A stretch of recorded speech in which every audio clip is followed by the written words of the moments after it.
22-6 irabazi diete Ezkurdiak eta Martijak Jaka eta Arangureni, pronostikoak bete dituzte gorriek Altsasuko Burunda pilotalekuan, honen bestez Ezkurdia eta Martija azken aurrenengo jardunaldira oraindik ere bizi-bizirik iritsiko dira eta kontutan hartu behar da gainera Peña eta Mari Ezkurrenaren aurka jokatu behar dutela urrengo asteko partida Tolosan iauterietan, aldiz Jaka eta Aranguren jada matematikoki aukerari gabe gelditu dira, 2 puntu besterik ez ditu bikote gipuzkoarrak, gehienez ere 4 ahalko lituzke lortu urrengo 2 partidak irabazita eta honen bestez zerbait jokoan dutenen arteko epaile bezala geratuko dira Jaka eta Aranguren. Gogoratuko dugu, lehengo astean, Ezkurdiak eta Martijak aspaldiko partez puntua lortu ahal izan zutela Urrutiko Etxea eta Albisuren aurka Amorebi eta Etxanon, aldiz, Jakak eta Arangurenek ere irabazi egin zuten aspaldiko partez, beraz, bibikotek aspaldiko partez irabazi egin zuten lehengo astean, euren kasuan Peio Etxeberria eta Rezustaren aurka Iruñeako Labrit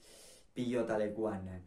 Gaurko partidaren inguruan ze esan, hasiera-hasieratikan Ezkurdia eta Martija oso nagusi izan direla, ia da lehenengo pare bat tantutan edo Jakak eta Arangurenek apur bat estutu diela, Jaka ere bizi ikusi du hasierako tanto horietan, baina hortikan aurrera ja Martija oso seguru eta sendo ikusi dugu, eta Ezkurdia izan da gakoa, ez da aste honetan zehar Joseba Ezkurdiari elkarrizketa bat ere irakurri diogu, kasu honetan Berria egunkarian Julen Etxeberriak egindako elkarrizketa bat, eta bertan argi eta garbi aipatzen zuen Ezkurdiak orain arte txapelketan faltan botatzen zuena,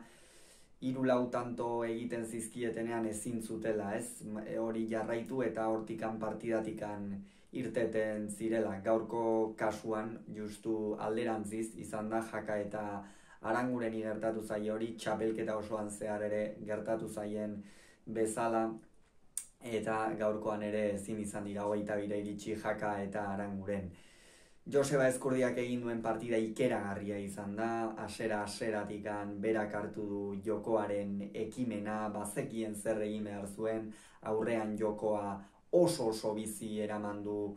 Arbizuarrak lehendabiziko tantotikan eta hortikan erabat lekuzkanpo utzi du erik Jaka eta Aitor Arangurenek ere atzeko kuadro horietan asko sufritu behar izan du. Eta honen bestez, Ezkurdia eta Martijak garaipen erosoa lortu dute, oso ongi jokatuta hori ere esan beharra dago, ezin da esan Jaka eta Aranguren gaizki aritu direni, baina Ezkurdiak partida beldurgarria egin du, eta alako izar bate korrelako partida bat jokatzen duenean normalean oso zaila izaten da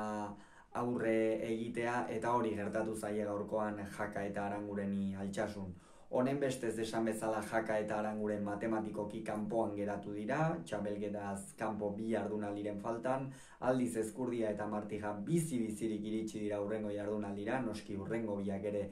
derrigor irabazi behar dituzte, eta urrengo astean Tolosan iauterietan asteartez oso partida garrantzitsua jokatuko dute, batetik Ezkurdiak eta Martijak eta bestetik Peñak eta Mari Ezkurrenak. Ikustekoa izango da partida hori zalantzari gabe, esan bezala 22-6 Jaka eta Aranguren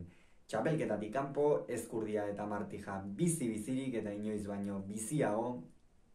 Ikusiko dugu zer gertatzen den urrengo astean, hauxe izan da hemen esan behar genuen guztia, bitartean ongi izan, agur!